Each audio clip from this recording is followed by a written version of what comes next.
मंच पे, बस इनके बाद आप प्रारंभ करेंगे।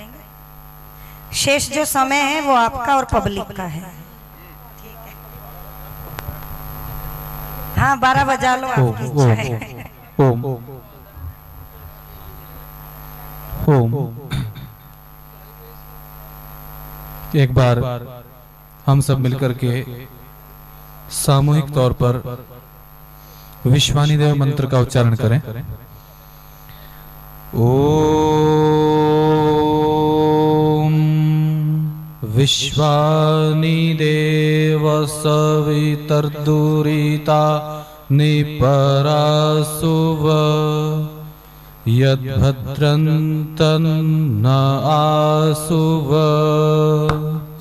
ओम। मंचासीन सभी समादरणीय संन्यास्त वृंद, पूज्यपाद स्वामी आर्यवेश जी महाराज, आदरणीय वानप्रस्थी मंडल, विद्वत मंडल और हमारी इस कार्यक्रम की बहुत ही आदरणीय संयोजिका श्रीमती संगीता आर्या जी, जिनके आयोजन से ये कार्य हो रहा है, और इस सभागार में उपस्थित सभी धर्म प्रेमी सज्जनों, आर्य भद्र पुरुषों, पूजा व सत्कार के योग्य माताओं, बहनों, प्यारे बच्चों। देखिए बहुत ही सुंदर विचार अभी आप सभी सुन रहे थे पूज्य स्वामी जी महाराज से कि आर्य समाज का इतिहास इस देश की उन्नति में कितना महत्वपूर्ण रहा है। देखिए मैं इस कड़ी में थोड़ा सा अपने विचारों को जोड़ता हुआ आप लोगों के सामने कुछ बातें रखना चाहता हूं।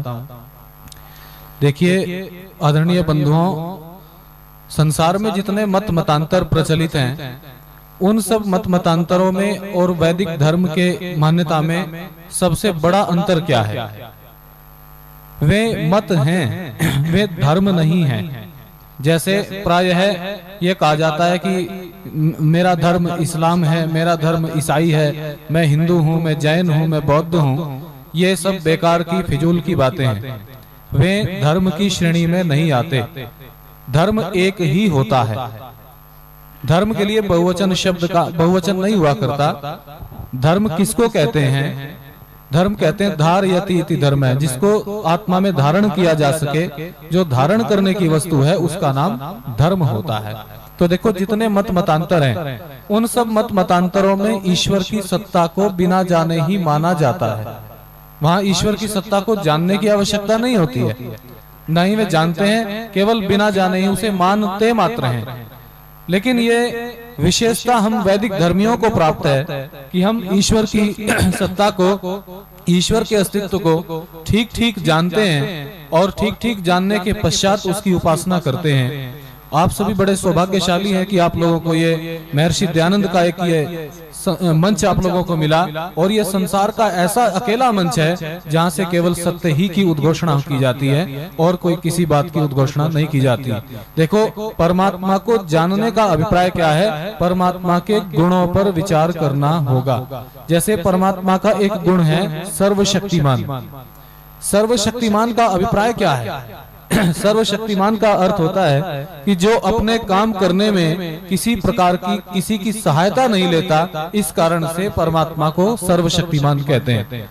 देखो आप सभी ये विचार करें, वैसे समय बहुत मेरे को सीमित दिया गया है, कि देखिएगा कि जैसे सूर्य घूम रहा है, ये पृथ्वी घूम रही है, परमात्मा ने इस सूर्य का निर्माण किया, पृथ्वी का निर्माण किया, संपूर्ण नक्षत्रों का निर्माण किया और इस सुंदर संसार को बना दिया। ये बताइए कि क्या इस काम को करने में परमात्मा ने किसी की सहायता ली थी? तो उत्तर आएगा कि किसी की सहायता नहीं ली थी। तो इस कारण से परमात्मा कैसा हुआ जी? सर्वशक्तिमान। अब ये देखो जो दूसरे मत मतांतर हैं, क्या उनका परमात्मा सर्वशक्तिमान है? क्या कुरान का अल्लाह जो है वो सर्वशक्तिमान वाला लक्षण से युक्त है? या ईसाइयों का परमेश्वर क्या वो सर्वशक्तिमान है?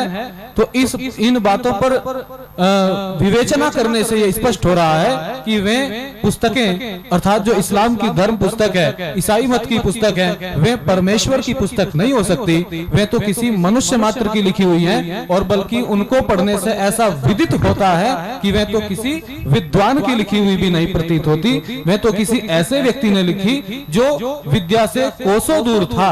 ये ऋषिवर दयानंद भी कहते हैं। तो बस इन्हीं शब्दों के साथ आप सभी का धन्यवाद। एक मिनट, संजय जी हमारे आचार्य विनीत जी का पटका पहना करके सम्मान कीजिए।